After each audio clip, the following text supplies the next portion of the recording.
दा बर' हारिनि अख्राङाव दाउखा बिदै बिदै दाखा दाखा जोमै गोसोम खाबाय।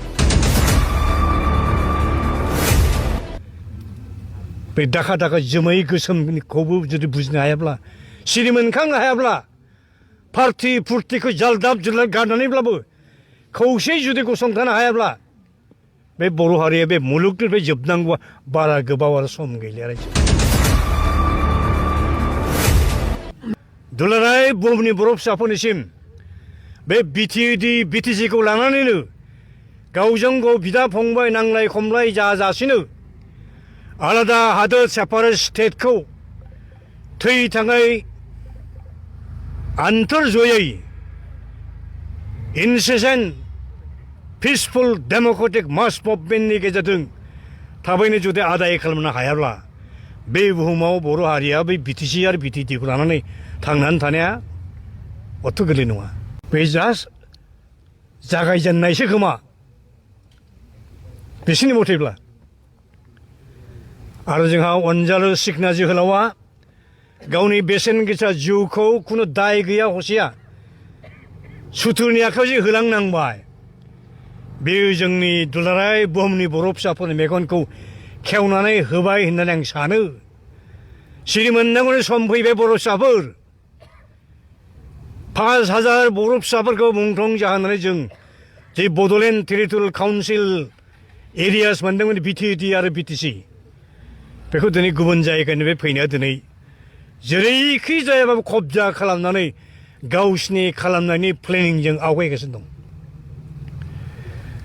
बेनिखायनो आथिखालनि बायदि गिथाव बाथाव सिटुएसनाव आंनि हाम्बल आपिल दुलाराय बुहुमनि बर' फिसाफोरनिसिम बे बिटिएडि बिटिसिखौ लानानैनो गावजों गाव बिदा फंबाय नांलाय खमलाय जाजासिनो आलादा हादोर सेपारेट स्टेटखौ थै थाङै आन्तर जयै इनसेसेन्ट पिसफुल डेम'क्रेटिक मास मुभमेन्टनि गेजेरजों थाबैनो जुदि आदाय खालामनो हायाब्ला, बे बुहुमाव बर' हारिया बै बिटिसि आरो बिटिटिखौ लानानै थांनानै थानाया अथ' गोरलै नङा। मानो होनब्ला बिटिसि एडमिनिस्ट्रेसन आन्दाराव पुलिस पावार गैया, ल' एन्ड अर्डार कन्ट्रल खालामनो अधिकार गैया। दिनै आसाम गभर्नमेन्टआ ल' एन्ड अर्डारखौ कन्ट्रल खालामो। दिनै जायनिखि मानसिफ्रा अना खाना सिखना जोहोलावखौ गावथारबाय बुथारबाय, बे मानसिफोरखौ बेसेबां हमखो खोनानो मोनदों 18 जनसोल' हमदों। हमनानै हयथ' जेलावसो हरगोन, जामिनाव बिसोर बहगोन थाखा फैसा खरस खालामनानै, खिन्थु रियेल आसोल कालप्रिटखौ हमनो मोनदोंना मोनाखै। दा जोंनि दाबिया जाबाय जाय रियेल कालप्रिट, बे रियेल कालप्रिटफोरखौ हमनांगौ आरोखि। दहाय जोङो बनसुनि आफादगिरि फंसे बाथ्रा रायखांदों, बे जाबाय 1989आव इण्डियान पार्लियामेन्टआ मोनसे आयेन पास खालामदों।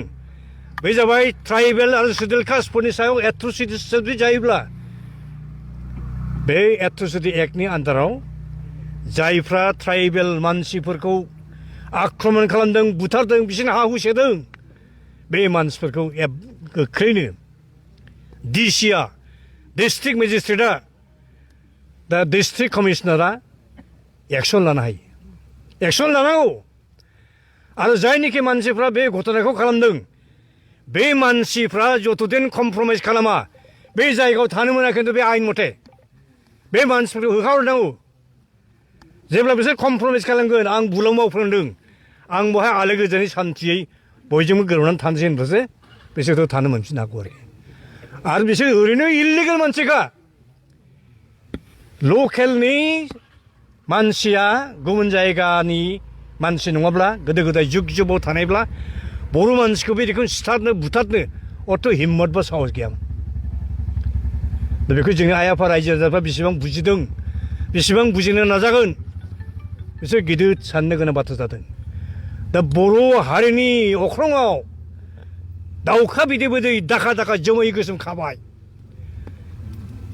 बे दाखा दाखा जोमै गोसोमखौबो जुदि बुजिनो हायाब्ला, सिरि मोनखांनो हायाब्ला, पार्टि फुर्तिखौ जालदाब जुलदाब गारनानैब्लाबो खौसे जुदि गसंथानो हायाब्ला, बे बर' हारिया बे मुलुगनिफ्राय जोबनांगौआ बारा गोबाव आरो सम गैलिया रायजोबो।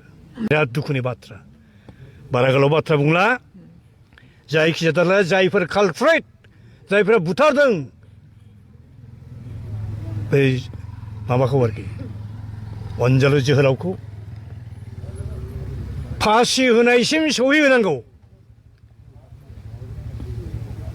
दा बेखौ एस ए हल बर' हारियाव जेसेबां आफादफोर दं रायजोफोर दं जों गोख्रों दाबि खालामनांगौ आरो आं मोनसे आपिल खालामनो लुबैदों दहायसो सिगाङाव बुंदों आङो दिनै आङो दिल्लीयाव थाग्रा इन्टारनेसनेल लेभेलाव हिउमेन राइट्सनि खामानि मावग्रा सासे जोंनि मानसि दं बिसोरा बिथाङाबा जोंनि ट्राइबेल दा बिथाङा आंखौ बुंहरदों आं ओरैनो खोनादों सरासनस्रा नुदों ससियेल मिडियायाव बायदि घटना जानाय डिटेलखौ आं मिथिया नोंथांमोना डिटेल रिपर्ट कालेक्सन खालामनानै प्रिपेयार खालामनानै आंनो हर आं जा हायो आं नाजागोन होननानै बिथाङा बुंदों आरोखि खुनु दिन फासयनायनि खोथा थानाङा